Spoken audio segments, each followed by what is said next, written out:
कोठारी बंधुओं ने फहराया था बाबरी पर भगवा। 3 दिन बाद फायरिंग में गई थी जान विवादित स्थल के चारों तरफ, और अयोध्या शहर में यूपीपीएसी के करीब 30,000 जवान तैनात किए गए थे। इसी दिन बाबरी मस्जिद के गुंबद पर शरद 20 साल और रामकुमार कोठारी 23 साल नाम के भाइयों ने भगवा झंडा फहराया। 29 साल हो चुके हैं अयोध्या गोलीकांड को। कार सेवा के पहले दिन मारे गए थे 5 लोग। 21 से 30 अक्टूबर 1990 तक अयोध्या में लाखों की संख्या में कार सेवक जुट चुके थे। सब विवादित स्थल की ओर जाने की तैयारी में थे। विवादित स्थल के चारों तरफ भारी सुरक्षा थी। अयोध्या में लगे कर्फ्यू के बीच सुबह करीब 10 बजे चारों दिशाओं से बाबरी मस्जिद की ओर कार सेवक बढ़ने लगे। इनका नेतृत्व कर रहे थे अशोक सिंघल, उमा भारती, विनय कटियार जैसे नेता। विवादित स्थल के चारों तरफ और अयोध्या शहर में यूपीपीएसी के करीब 30,000 जवान तैनात किए गए थे।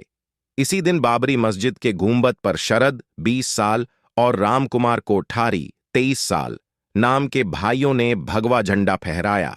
बस से बैरिकेडिंग तोड़कर विवादित स्थल तक पहुंचे थे कार सेवक। साधु संतों और कार सेवकों ने 11 बजे सुरक्षा बलों की उस बस को काबू कर लिया जिसमें पुलिस ने कार सेवकों को हिरासत में लेकर शहर के बाहर छोड़ने के लिए रखा था। इन बसों को हनुमानगढ़ी मंदिर के पास खड़ा किया गया था। इसी बीच एक साधु ने बस ड्राइवर को धक्का देकर नीचे गिरा दिया। इसके बाद वो खुद ही बस की स्टीयरिंग पर बैठ गया। बैरिकेडिंग तोड़ते हुए बस विवादित परिसर की ओर तेजी से बढ़ी। बैरिकेडिंग टूटने से रास्ता खुला तो 5,000 से ज्यादा कार सेवक विवादित स्थल तक पहुंच गए। हालात को संभालने के लिए चलानी पड़ी गोलियां। मुलायम सिंह यादव उस वक्त यूपी के मुख्यमंत्री थे। उनका साफ निर्देश था कि मस्जिद को कोई नुकसान नहीं पहुंचना चाहिए। पुलिस को पहले स्पष्ट निर्देश दिया गया था कि लोगों को तितर-बितर करने के लिए केवल आंसू गैस के गोले छोड़े जाएं। लेकिन बैरिकेडिंग टूटने के बाद कार सेवक विवादित ढांचे के गुंबद पर चढ़ गए। वहां कोठारी बंधुओं ने भगवा झंडा फहरा दिया।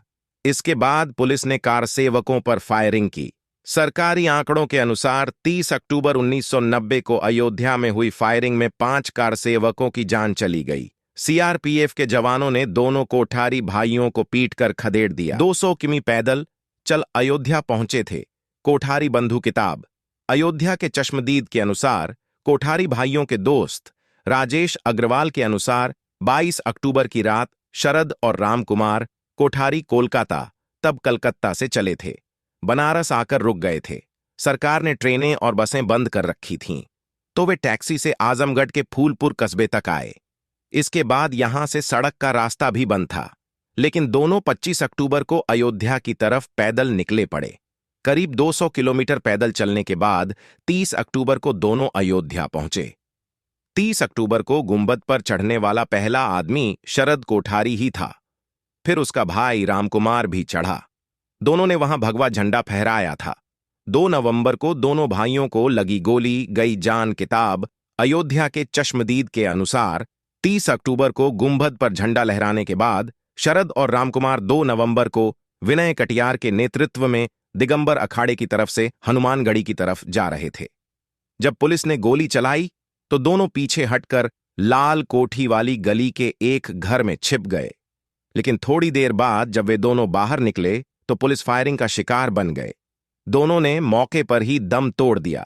4 नवंबर को अंतिम संस्कार में उमड़े थे हजारों लोग। 4 नवंबर 1990 को शरद और रामकुमार कोठारी का सरयू के घाट पर अंतिम संस्कार किया गया।